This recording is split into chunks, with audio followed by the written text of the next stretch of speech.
Hello and welcome to another episode of the Many Faces of Cancer podcast. I am your host, Melissa Grosboll, and as promised, back again this week is Heather DeKeyser.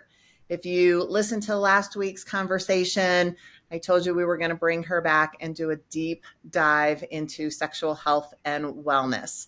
And just as a recap, Heather is a licensed marriage and family therapist and a certified sex therapist here in Colorado. And she has a passion for helping individuals and couples navigate the complexities of relationships and sexual health. She is the co-founder and clinical director of a group therapy practice called Dalliance, so Sexual Wellness Collective. And she's also a triple negative breast cancer survivor.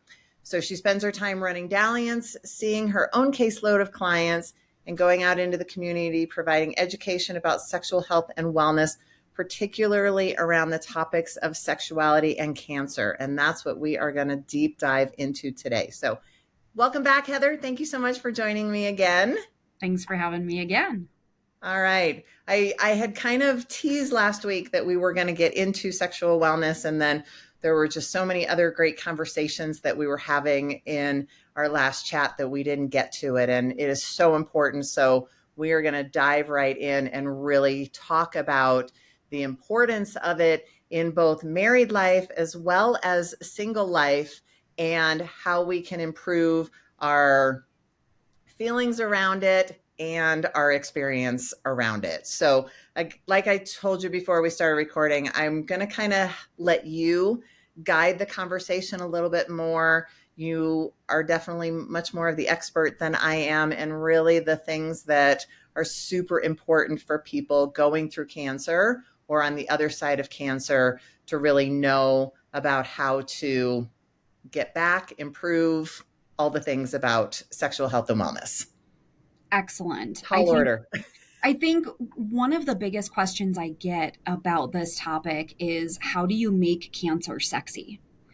And, how do you still allow for a sex life or sexual parts of you while you're going through treatment, after you've gotten a diagnosis, and then dealing with your body after cancer active treatment is done?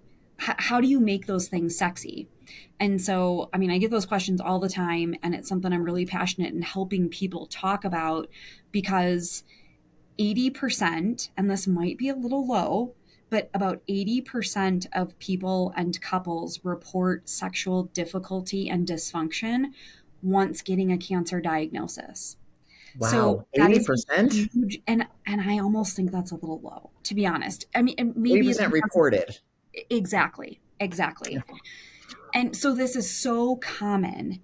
And what I hear over and over again is people are either saying things like, I have all these questions about sexual health while I'm going through treatment or after, but I'm afraid to bring it up to my doctor. I don't know what to ask. I don't know what I'm exactly looking for.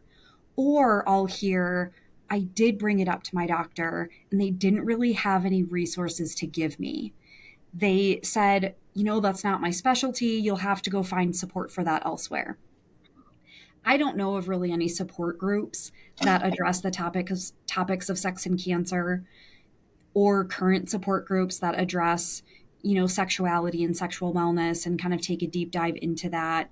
So I kind of just thought, well, I'm going to do it then. I'm going to make sure that I'm talking to my clients about this.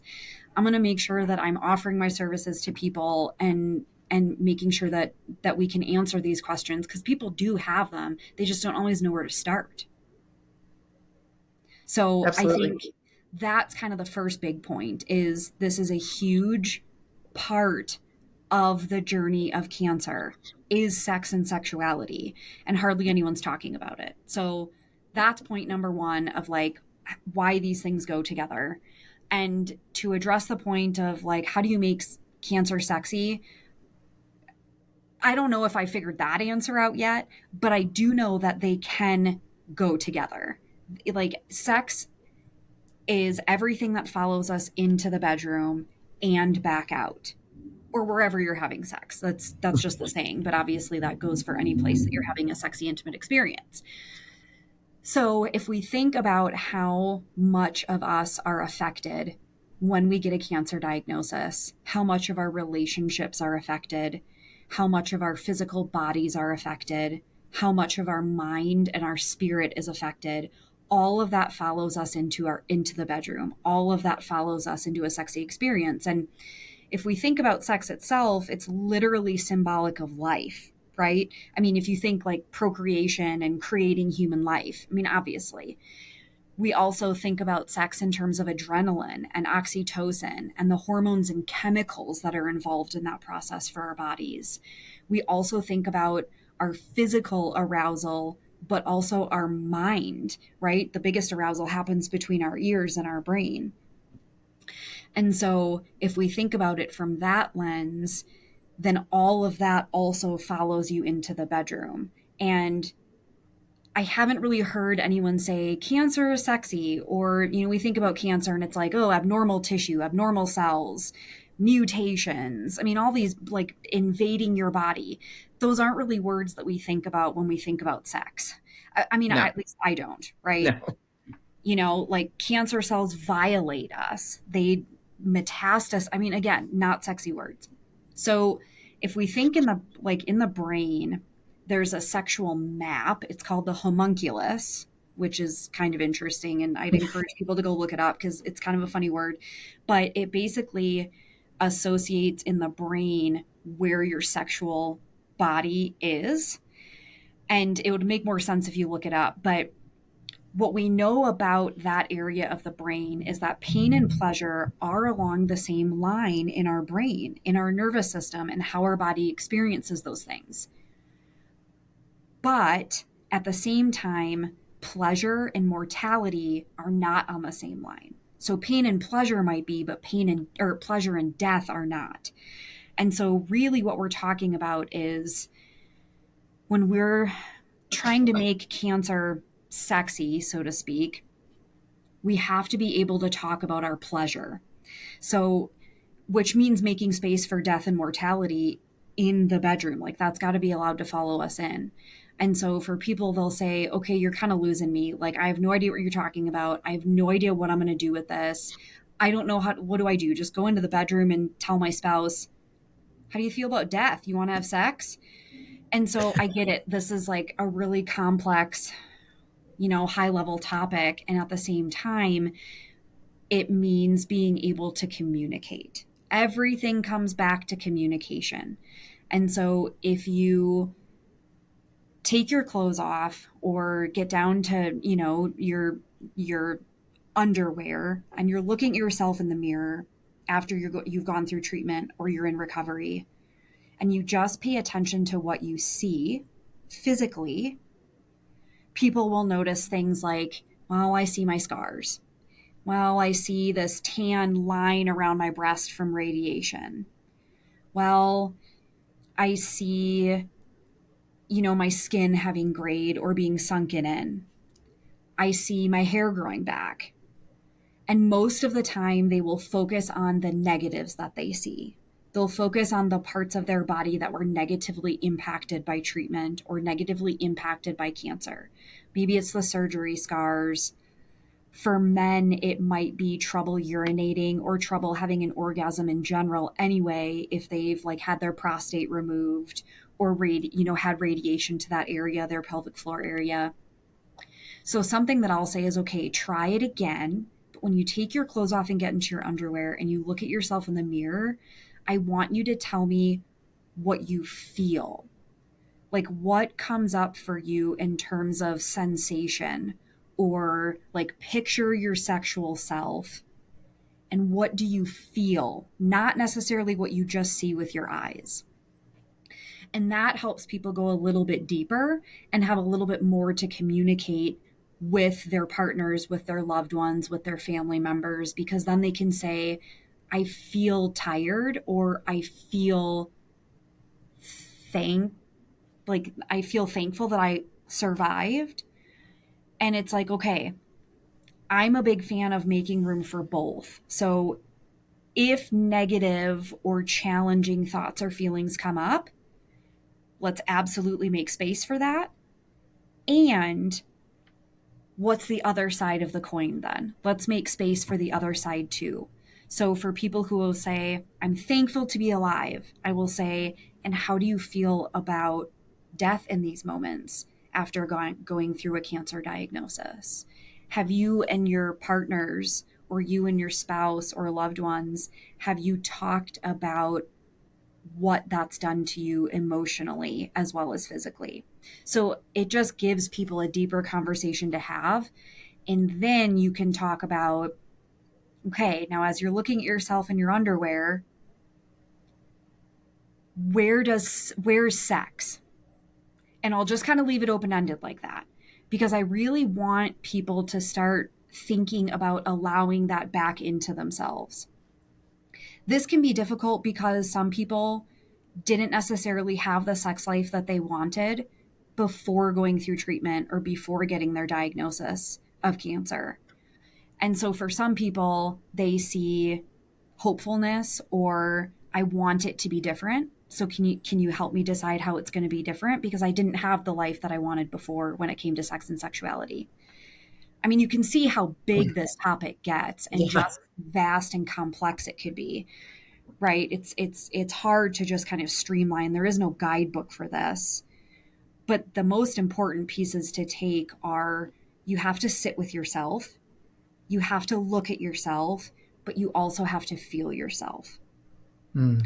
And so something that, like an exercise that I'll do with clients, is I'll do what I call my sexual castle meditation with them, to kind of help them drop down into the parts of themselves that are sexual. Because some people will say, like, I don't fantasize, I don't want sex, I want to want it, but I don't even know how to get started with this again.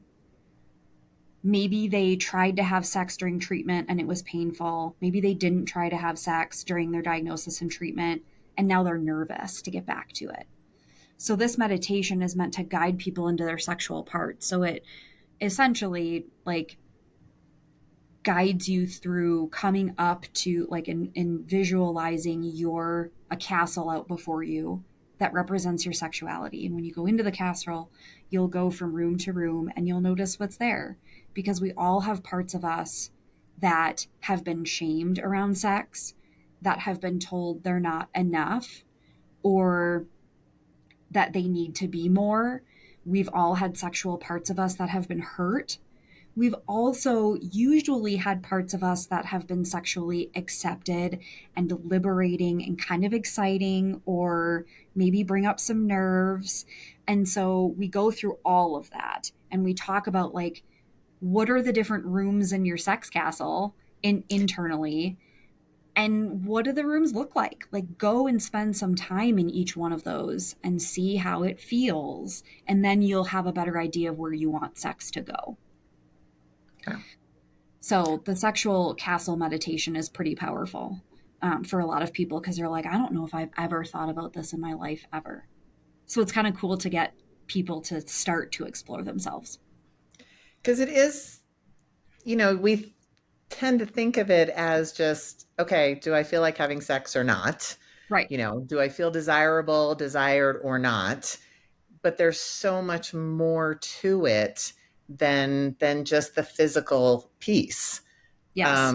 And it's really, really, really complex when you start to talk about it. Like, it's not high level, but at the same time, there's just so much involved. And whether you are in a committed relationship or you are single and thinking about dating, communication both with yourself and with partners or potential partners is really key to all of this.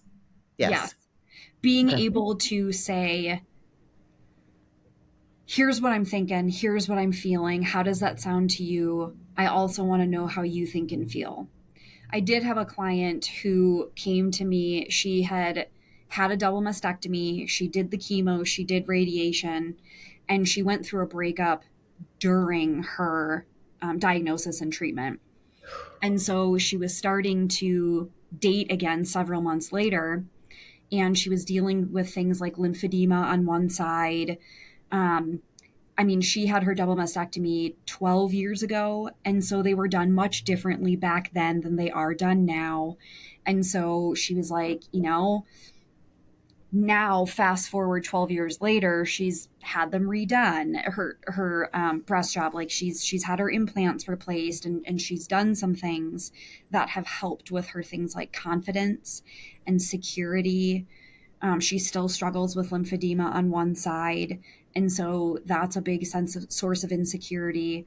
But in dating right after, she was nervous because she felt a little fragile, right? Like, there's still some tenderness in some spots, and I'm still really fatigued. So when I have a partner or a dating partner who says, "Hey, do you want to go play mini golf for 3 hours?" She would have to say, "No, thank you. Can we do something a little less active?" And she's like, "And Heather, I felt so stupid because mini golf isn't even that active. It's not like I'm running up and down a soccer field." But she said, "I just didn't have the stamina." And how do you tell people that don't know you and don't know what you've been through, because you've literally been talking online or, very minimally to this point? How do you tell them, "Hey, I'm a cancer survivor and I don't know if I got 3 hours in me. Can we go for one?" She's like, "I was so insecure and nervous to talk to people about that." Fast forward 12 years later, she's still dating and things. And she says, "Heather, now I'm worried about telling people, 'Hey, we're getting sexy and you take my shirt off and you're playing with my chest, but I can't feel it.'" And so she's like, "How do I tell him, like, 'Hey, that's great, but that does nothing for me because I have no idea what you're doing, because unless my eyes are open, I don't know where you're at because I can't feel it at all.'" And so she's had to navigate some of those pieces of, when you're dating, how and when do you tell people what you've been through? Do you tell them date one, get it out of the way?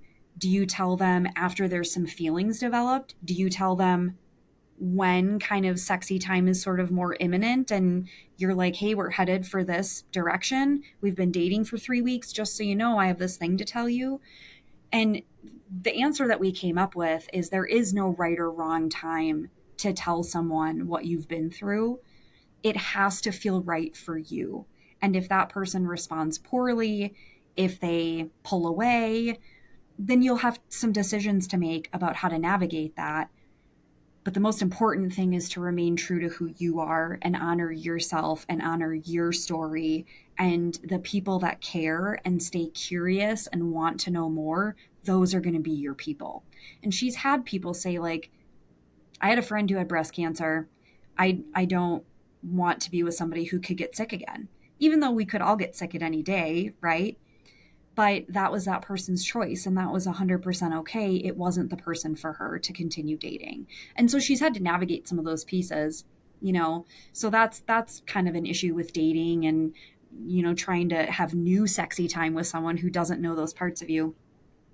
So When you're what advice would you give to somebody? I know you say, you know, it's really up to you and when you feel comfortable and stuff, but a lot of people may not be in touch with themselves enough mm, to really know when the right time is. So what advice would you give to somebody? I mean, other than, hey, when it's right, it's right. yeah, But for people who may not be in touch with themselves enough to know or feel when the time is right.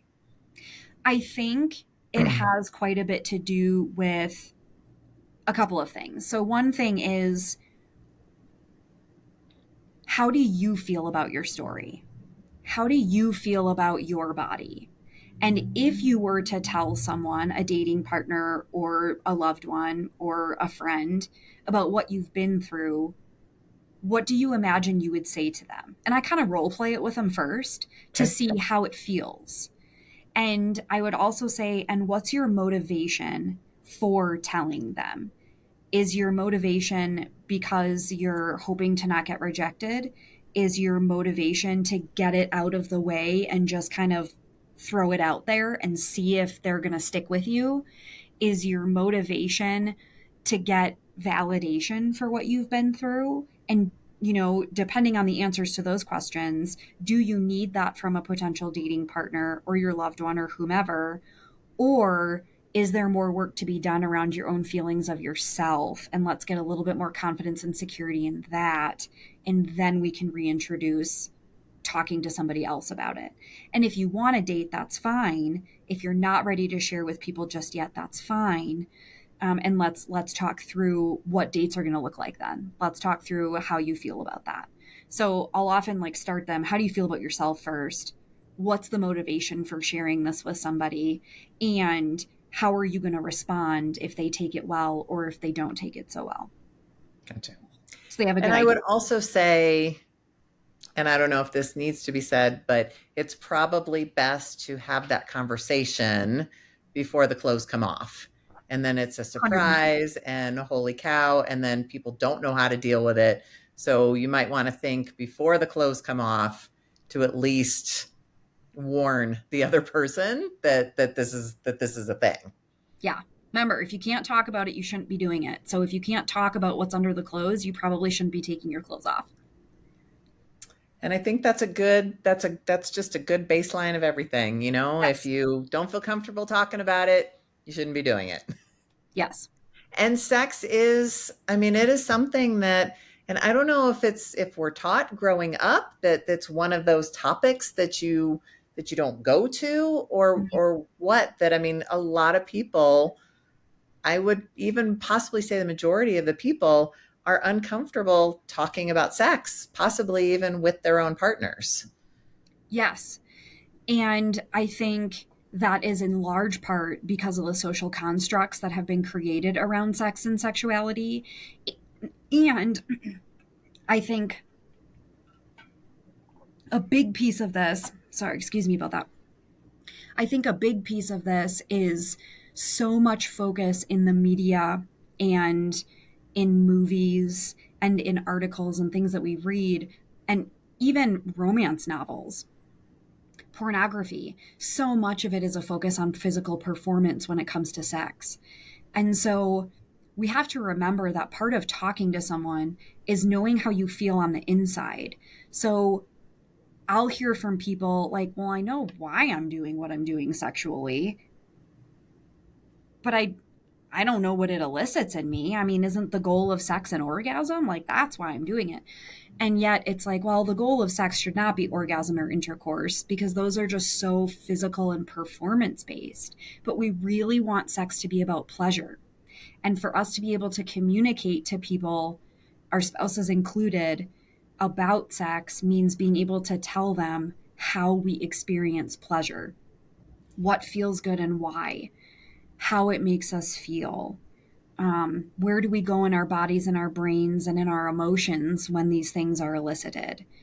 So I also like when people talk about how do you just feel pleasure in general? First, in your day-to-day life.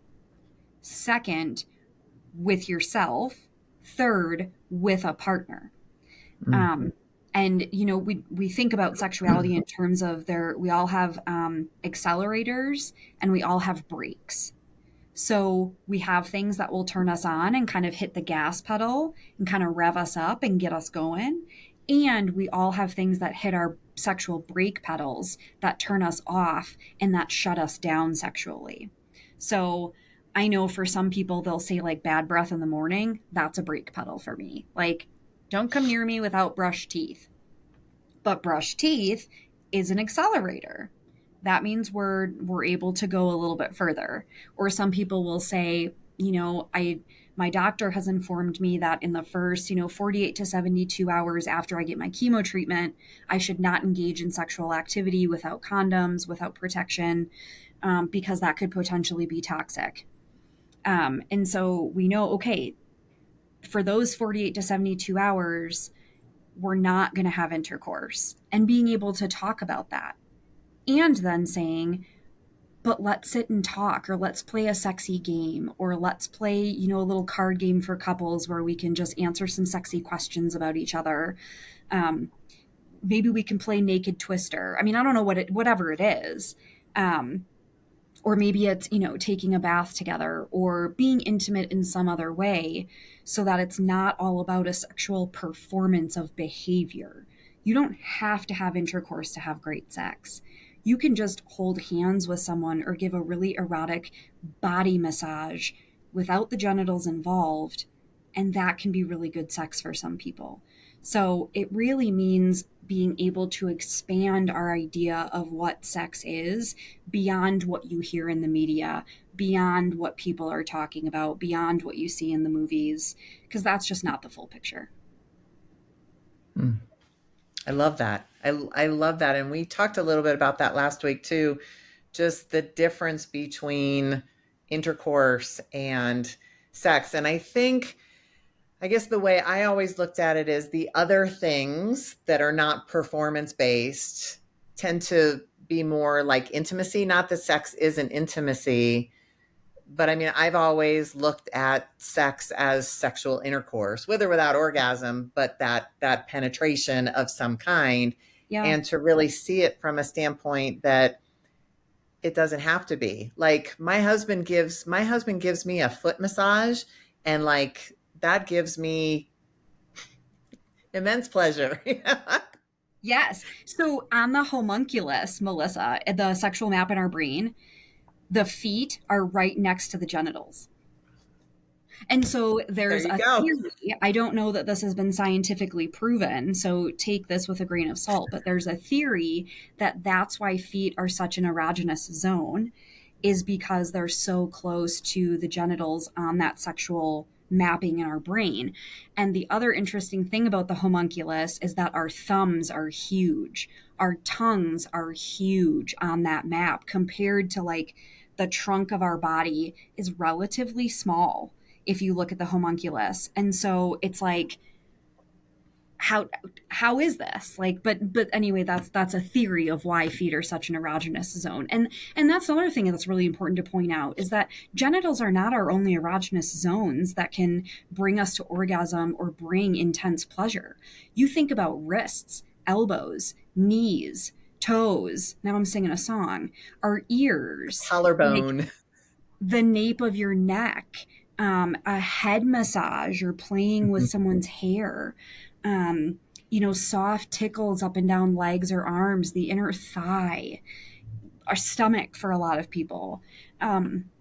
If we think about how many erogenous zones there are on the body, I mean, it's endless. And all we have to do is explore and try, and we'll find those spots. And I'll even tell couples sometimes, like, I don't want you to have intercourse the next time you go to have sexy time. I want you to just take different objects around your house and put on a blindfold and take turns touching each other with different objects, and have your partner tell you, like, ooh, that one feels really good, but that one, not so much, doesn't do as much for me. But thank you for trying. But go back to the one you were using before. For one of my couples, they were using a fork, the tines on a fork, just real light scratching or just, touching.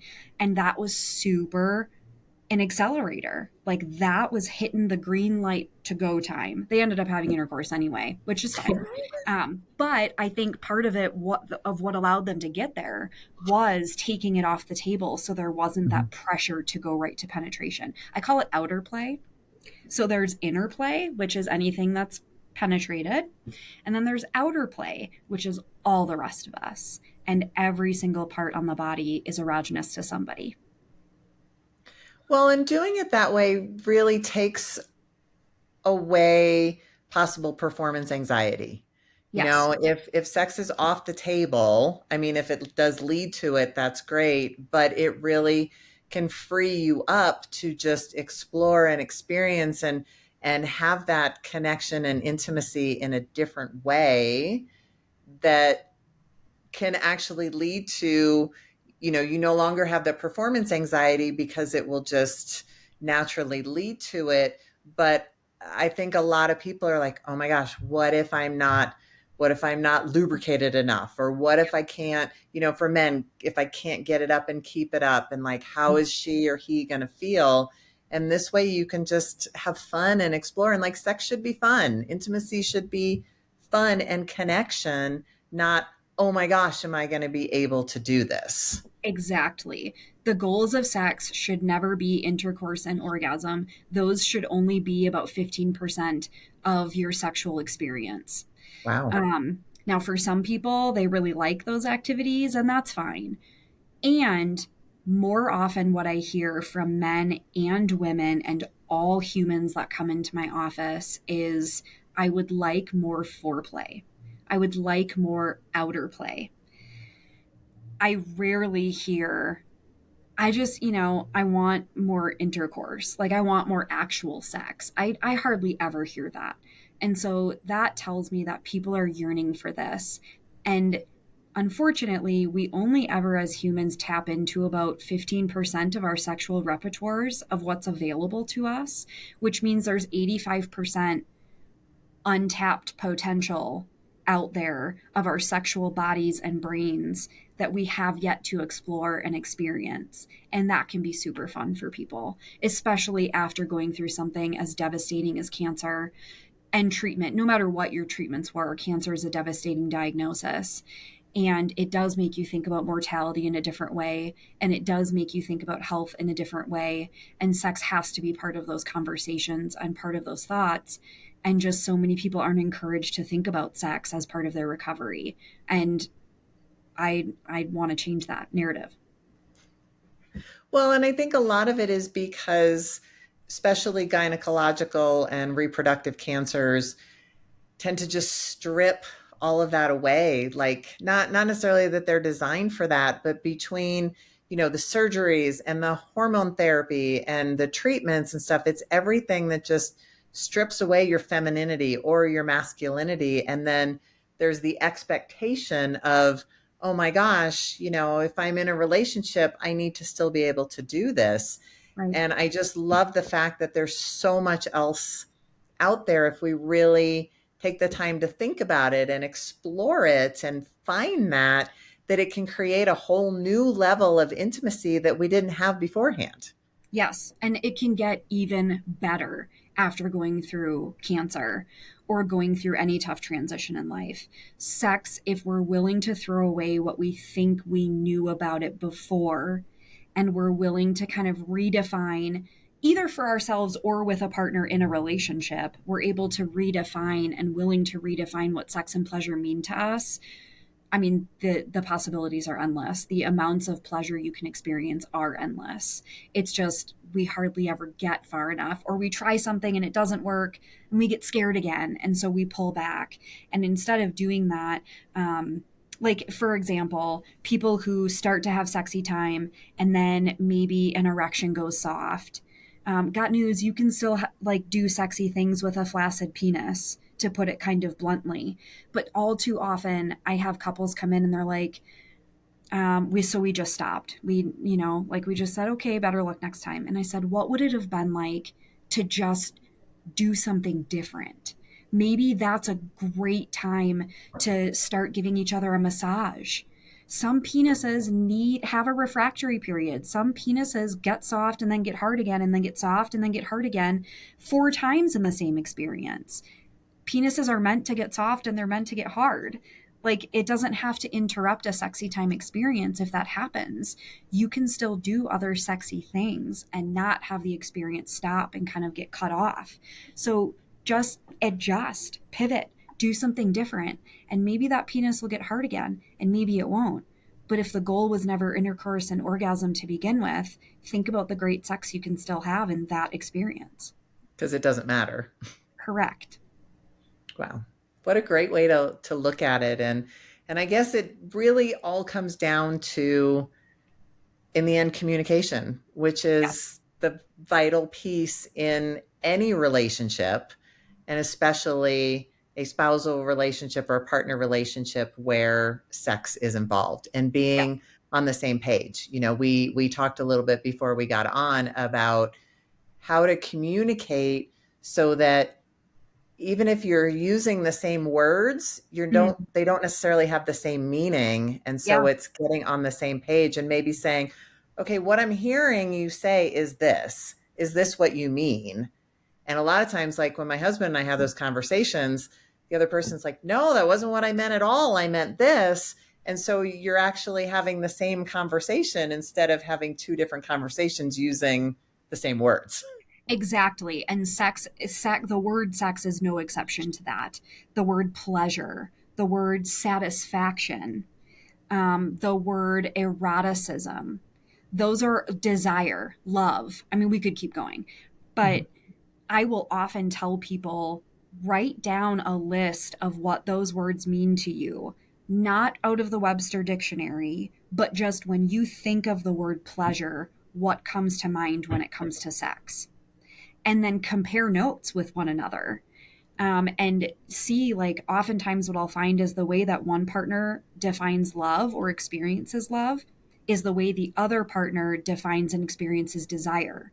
So if they're trying to have a conversation about desire, and, one partner will say, I do desire you, and the other partner says, no, you don't, because they're actually defining it via love instead of desire, right? They have two different definitions, so they're having two different conversations, and now they're fighting about sex rather than engaging in it. And so being able to define those different words and say, how do you experience pleasure? Okay, here's what pleasure means to me. Now, the next time you go into the bedroom, right, what follows you in, the next time you go in, you're on the same page and you have a better understanding of what your partner experiences with pleasure. And then you can be part of creating those conditions. Because we also have to remember, we don't make each other orgasm, we only create those conditions. So if we're creating good conditions and your partner still isn't orgasming, we can't take that personally. It just means that your partner, for whatever reason, isn't in a headspace that was going to get to orgasm. That does not mean you didn't just have great sex. But I mean, I come in and say, like, well, I can't make her come. Or, a female partner will say, like, I can't make my partner come. And it's like, good news. You never will. You don't. That's not how it works. You just create the conditions. We're all responsible for our own desire. We're all responsible for our own pleasure. And we're all responsible for our own sexuality. Mm. Wow, that is perfect. I love that. And it is right on target. Like, have the conversations, be comfortable or get comfortable talking about these things and be on the same page. It's like, I love, one of my favorite books is The Five Love Languages, and it did wonders for our marriage when we discovered this, because we have very different love languages. And once we realized that, like, my love language is physical touch. Like, I want my hands to be held. I want hugs. I want to be touched. I want my butt to be fondled, when I'm cooking dinner, kind of thing. Yeah. And my husband's is acts of service. Like, he likes it when I do the dishes. And once we came to that and realized that, we were able to find a whole new level of connection, because we were able to work on speaking the other person's love language. And this is a very similar thing. If you can get on the same page of what desire is, what pleasure is, it can just bring a whole new everything Yes. to a relationship. And a little fun fact, there's actually like 18 or 19 love languages now. No, sorry. I'm sure. All right, but we got to start with 5. Like, that's That's fine. That's fine. There's more and more research being done, and they keep adding to the list because they realized it wasn't exhaustive. Yeah. But just such a big difference, like Yes. what he and I had. Like, for me, acts of service was close to the bottom, and for Yeah. him, physical touch was close to the bottom. So just being able to, come to that center piece. So if we were to kind of sum up everything we've talked about today, I would, and you can fill in, I would say communication with each other, learn what each other's definitions are of these words, and sexy time and sex doesn't mean intercourse, penetration, orgasm. It is so much more broad than that. Yes. Any other summaries that I might have forgotten? I think just remembering too that when people are going through something like cancer or chronic illness, a majority of people and relationships will experience an issue with sexual functioning and satisfaction because of their diagnosis and or treatments. And so knowing that this problem is super, super common, it helps to not feel so isolated and lonely when or if it happens for you, and that there are things you can do about it. Gotcha. Okay. And then one more time, like I'm going to put into your website to subscribe to your newsletter like we did last week, but also like, are there any other resources out there that people can tap into to maybe help guide conversations or help, with distinguishing things and figuring out other ways to have sex than just intercourse? So there are a couple of books that are really helpful. I forget who the author is, but it's Getting the Sex You Want. Then there's Emily Nagowski's Come As You Are and Come Together. Those are two books that are phenomenal in explaining how sexuality and sex works for everybody. It's her Come As You Are book. There also is a workbook that goes with it. And so it's helpful for individuals or couples to go through and do the worksheets in there because that helps them have some of those conversations. There's also a book by Patricia Love called Hot Monogamy. And that's not specifically related to illness or cancer. However, when you're redefining a sexual relationship after something like cancer and treatments and things like that, the activities in that book can be super helpful and create discussion around how do you define and create your own couple sexual style? What do you do when your libido styles, because there are 10 of them, don't match? What if one of you has a stress libido type and the other one is sensual or erotic? How do they go together and how do you work with that? So those are helpful. And then also mapping out your sexual blueprints. There was a sexual therapist and body worker. I think her name's Jaya. But for anyone who hasn't seen Sex, Love, and Goop season 2, Gwyneth Paltrow's show that she did, season 2 had a lot of great resources and activities and therapists and professionals who talked about the topic of sexuality and how to work with trauma, illness, things like that. So that's a really good show. And then something fun to watch is How to Build a Sex Room on Netflix. So it was filmed in Denver. So I found myself watching, being like, that house, that neighborhood, I know where that is. That's, XYZ. And so all of the couples are local from Denver, and just the uniqueness of the issues the couples were dealing with, it really highlights how what is important sexually for each person is so diverse and so different. And it's like HGTV, but for sex. It's super fun. I highly recommend it to everybody that they watch it and just see what comes up for them. Okay, awesome. And then once again, how can people get in touch with you if they want more information? Yeah, so the easiest way is just to email me, heather@dalliancesexualwellness.com. Okay. They can go to our website. They can sign up for the newsletter. We send that out every month, and it's a different topic each month and gives tons of activities and tips and tricks and suggestions on what we at Dalliance are reading, watching, and listening every month. And it's got a lot. It's a wealth of information. Awesome. All right. Thank you so much for coming back and really doing a deep dive into this topic. This is so important for so many people. And I love that we're able to just have this frank conversation. And I know that a lot of people are going to be helped from this. So I love it. I appreciate you. Thank you. And have a great rest of your day. You too, Melissa. All right. Bye-bye. Bye.